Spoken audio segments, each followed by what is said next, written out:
Queridos amigos, sejam bem-vindos ao canal Videira Espírita.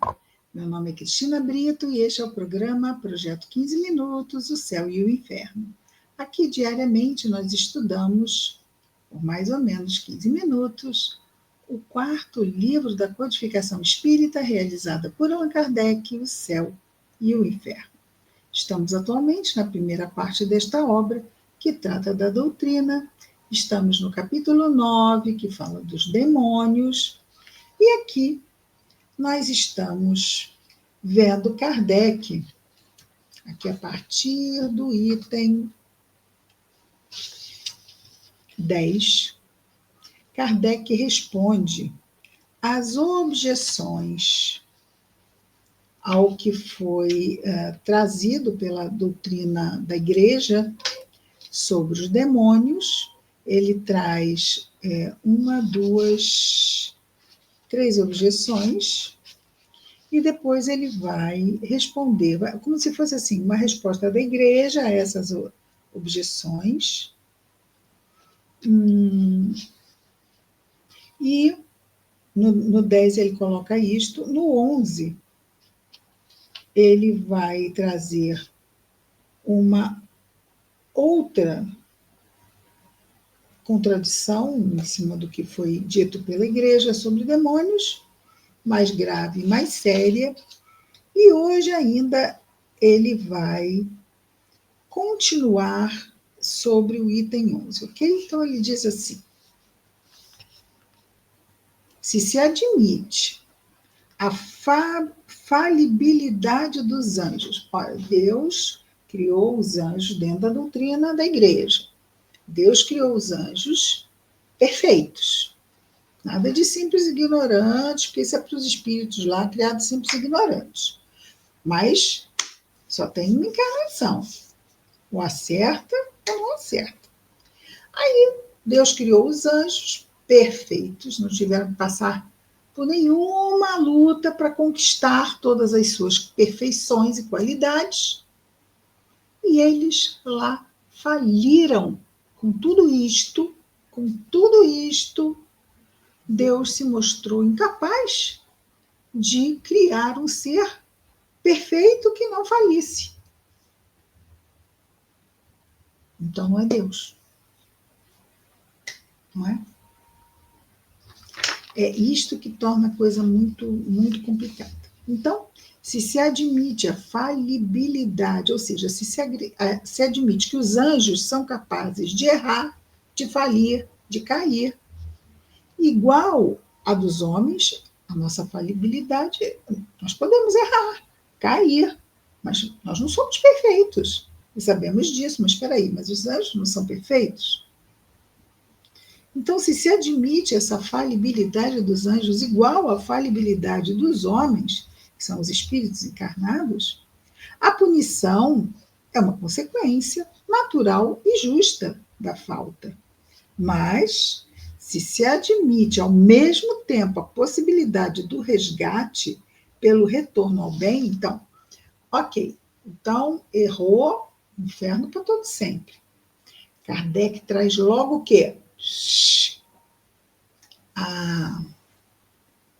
Vamos dizer assim, a obviedade, né? O fato óbvio que nos traz a doutrina espírita, trazendo-nos essa outra possibilidade. Mas se admite ao mesmo tempo a possibilidade do resgate pelo retorno ao bem, ou seja, nada de inferno para todo sempre, a reentrada na graça, depois do arrependimento e da expiação, você está falando dos espíritos, nós, não é? Nada tem que desminta a bondade de Deus. É isso que estamos vivendo no nosso processo de progresso. Caímos, reparamos, aprendemos, seguimos adiante. Caímos, levantamos, expiamos, aprendemos, seguimos adiante. Deus sabia que faliriam, que seriam punidos, mas sabia também que esse castigo temporário seria um meio de fazê-los compreender a sua falta e redundaria em seu favor. Ele não está falando aqui, porque a doutrina não vai falar de jeito nenhum, que Deus cria anjos perfeitos, né? Quer dizer, cria espíritos já perfeitos que chamamos de anjos. Não, Deus cria os espíritos todos simples e ignorantes, todos. E todos nós, espíritos, vamos entrar submetidos à lei do progresso, na fieira das encarnações, aprendendo, aprendendo, progredindo, progredindo, amadurecendo, amadurecendo, fazendo brilhar, como Jesus diz, a cada vez mais a nossa luz, até atingirmos a perfeição. Puros espíritos, anjos. Perfeito, não é? Como Deus. É uma ideia que sabemos que vem de Deus e não tem como não ser perfeita. Então, Deus sabia que os homens faliriam, que seriam punidos, mas sabia também que esse castigo temporário seria um meio de fazê-los compreender a sua falta e redundaria em seu favor. Assim, se confirmariam estas palavras do profeta Ezequiel, lá no Antigo Testamento. Deus não quer a morte do pecador, mas a sua salvação. Esse é um Deus de misericórdia, de justiça, mas de misericórdia. Deus não quer a morte do pecador, mas a sua salvação. O que seria a negação dessa bondade seria a inutilidade do arrependimento e a impossibilidade do retorno ao bem. Lembram? Aqueles que estão lá no inferno podem se arrepender, não adianta nada, nada. Vão ter que ficar ali para toda a eternidade, sofrendo, sofrendo, sofrendo, sem fim. Deus bom, de jeito algum, dentro dessa doutrina que não é razoável em nada. Nessa hipótese, essa do inferno sem remissão, é, pois, rigorosamente exato dizer que esses anjos, desde a sua criação, uma vez que Deus não poderia ignorá-lo, foram votados ao mal perpetuamente. Ou seja, Deus já sabia. Ele os criou perfeito, mas iam se voltar ao mal? Então Deus sabia disso. Está dizendo aqui. Esses anjos, desde a sua criação, uma vez que Deus não poderia deixar de saber disso, porque ele sabe tudo, foram votados ao mal perpetuamente.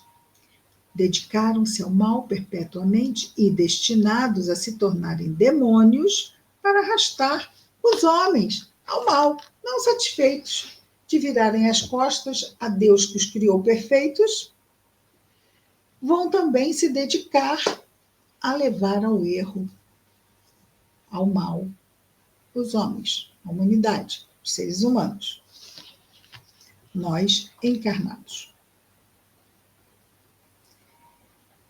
Vejamos agora, então aqui termina este item 12. E Kardec diz: vejamos agora qual a sorte, qual é a sua sorte. Ou seja, o que acontece com esses anjos caídos? E o que fazem esses caídos? Item 13. Então está lá na doutrina da igreja. Mal sua revolta se manifestou na linguagem dos espíritos, quer dizer, no impulso de seus pensamentos, foram banidos irrevogavelmente da cidade celeste e precipitados no abismo. Queda dos anjos. Lúcifer vem de luz, mas caiu. Foi se voltar a praticar o mal. Por essas palavras, entendemos que foram relegados a um lugar de suplício, onde sofressem a pena do fogo, conforme esse texto do Evangelho, que saiu da própria boca do Salvador. Abre aspas. Ide, malditos, ao fogo eterno que foi preparado para os demônios e seus anjos.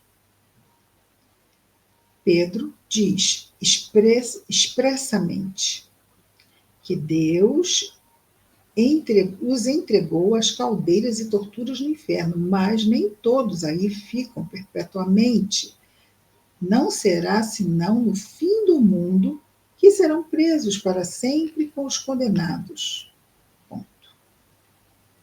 Presentemente, Deus permite que ocupem ainda um lugar na criação a qual pertencem, na ordem das coisas às quais se prende sua existência, nas relações, enfim, que deviam ter com os homens e das quais fizeram o mais pernicioso abuso. Por quê? Porque querem pôr a perder os homens. Enquanto que uns estão em sua morada tenebrosa e aí servem de instrumentos para a justiça divina contra as almas infortunadas que seduziram, que se permitiram seduzir pelas suas fraquezas, daí Jesus nos dizer, vigiai e orai para não cair em tentação, não é? Uma infinidade de outros, formando legiões invisíveis sob a condução de seus chefes, residem nas camadas inferiores de nossa atmosfera e percorrem todas as partes do globo. Estão enredados com tudo o que se passa aqui embaixo, onde o mais frequentemente tomam parte muito ativa, influenciando aqueles que também não estão encarnados, que não estão bem intencionados. No que concerne as palavras do Cristo sobre o suplício do fogo eterno, essa questão está tratada no capítulo 4, o inferno. Ou seja, já foi visto, não é? Olha, tudo isto são palavras. Jesus não escreveu nada do que disse. Outros escreveram. Fato é que inferno é um local de suplício. E as pessoas que se voltam a praticar o mal não podem, no invisível, habitar esferas de luz. Quem só planta trevas, como pode colher luz? Quem planta trevas, colhe trevas para si. Mas tudo isto, e aqui, não é? Ele fala sobre as palavras, aqui mais para cá, de Pedro. Os demônios, aqui, Pedro diz, Deus entregou esses espíritos às cadeias e torturas do inferno, mas nem todos aí ficam perpetuamente. Olha, nem todos aí ficam. E perpetuamente, sempre, nunca, isso dá muito tempo. Né? Nem todos aí ficam perpetuamente. Olha, quando nós somos imortais, sabemos disso, mas somos ainda, nós temos condição de ter uma ideia clara do que seja a nossa imortalidade? Não, ideia vaga. Então onde eu estarei daqui a 5 milhões de anos? Nós temos uma ideia. Nós falamos muito frequentemente, é para sempre, isso vai ser para sempre, nossa amizade é para sempre. Mas é o para sempre enquanto dure. Para sempre enquanto dure. Uma situação existe para sempre enquanto dure, enquanto eu a faça acontecer. Se eu habito no inferno dentro de mim, eu mudo, passo a ser uma pessoa melhor e deixo de habitar esse inferno. Faço isso há muito tempo, parece ser uma eternidade, mas não é. Parece que eu vou ficar sofrendo para todo sempre, mas não vou. É uma sensação, mas não é isso que acontece. Depende apenas de nós sairmos. O Pedro diz. Nem todos ficam para sempre. Para sempre. Tem espiritualmente uma conotação muito subjetiva de um espírito que está em sofrimento. Não será senão no fim do mundo que serão presos para sempre com os condenados. Olha, no fim do mundo, fim do mundo, nós sabemos, não é? Que não é o fim do planeta, é o fim de um ciclo no planeta. Serão presos para sempre, serão exilados do planeta Terra. Ainda desejam fazer o mal, são aqueles espíritos impuros que ainda se comprazem no mal, está lá no Livro dos Espíritos, na questão 100, temos a escala espírita. Então, eles querem fazer o mal, mas vai chegar um momento que a Terra vai progredir na escala dos mundos. E não vão ficar aqui espíritos densos e trevosos, vão ser enviados a outros mundos. E lá levará eras e eras e eras até eles conseguirem voltar àquele estágio que jogaram fora quando não herdaram a terra por não serem mansos, como diz as bem-aventuranças. Os mansos herdarão a terra. Os que não são mansos não a herdarão. Irão ser exilados, vão ser mandados para um outro planeta. Jesus diz, então, aqui voltando, ide, malditos, ao fogo eterno que foi preparado para os demônios e seus anjos. Isto tudo, que são os demônios? Os demônios são os espíritos votados ao mal, que perdem temporariamente, porque se afastaram de Deus, esta consciência do que estão fazendo com eles mesmos. Vai lhes voltar um dia. Mas, como somos imortais, não há pressa. Não há pressa. Cada um que desenvolva o seu caminho por conta própria. Porque é justo, é o próprio espírito que vai sofrer todas as consequências de suas más escolhas. O fogo eterno é o fogo purificador, que é a dor que nos desperta, dor que nos leva a despertar. Não quero mais sofrer. E aí, eu, no momento, percebo que eu estou sofrendo porque eu fiz más escolhas que me trouxeram esses sofrimentos. Tem uma hora que eu deixo essa ficha cair, como o filho pródigo, mas caindo em si, conta Jesus na parábola. Mas caindo em si pensou, eu aqui alimentando porcos, e os empregados do meu pai se fartando de pão. Ele sempre soube disso, mas naquela hora ele caiu em si. E o que ele sabia, finalmente, brilhou em sua mente. Também os espíritos endurecidos serão levados ao fogo que purifica, que é o fogo das reencarnações, que é o fogo da dor, né? Que vem as expiações e volta de novo, e volta de novo. E quantas vezes? Quantas vezes forem precisas. Se não for neste mundo, será em outro.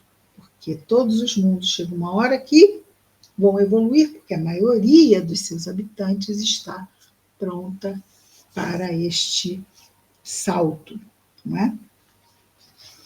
Então,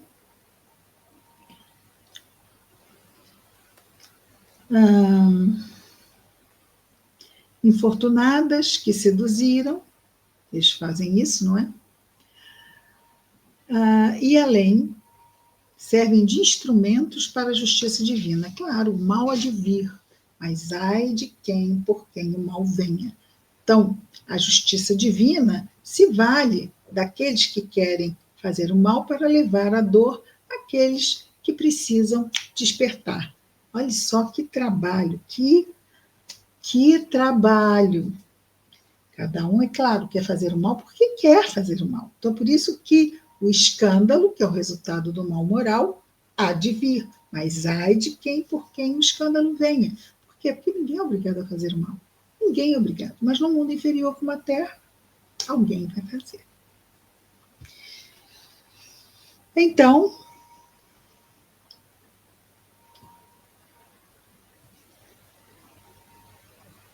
formando legiões invisíveis sob a condução de seus chefes, residem nas camadas inferiores de nossa atmosfera e percorrem todas as partes do globo. Estão enredados com tudo que se passa, já vimos isso. No que concerne as palavras do Cristo sobre o suplício do fogo eterno, assim, nós vimos também que esta questão está tratada no capítulo 4. Quem quiser voltar lá e voltar a esse texto, ok? Então, hoje até já passamos bastante, mas terminamos lá o item 13. Amanhã estamos de volta com mais um projeto, mais ou menos 15 minutos. Até lá, céu e inferno. Até lá, muita paz a todos.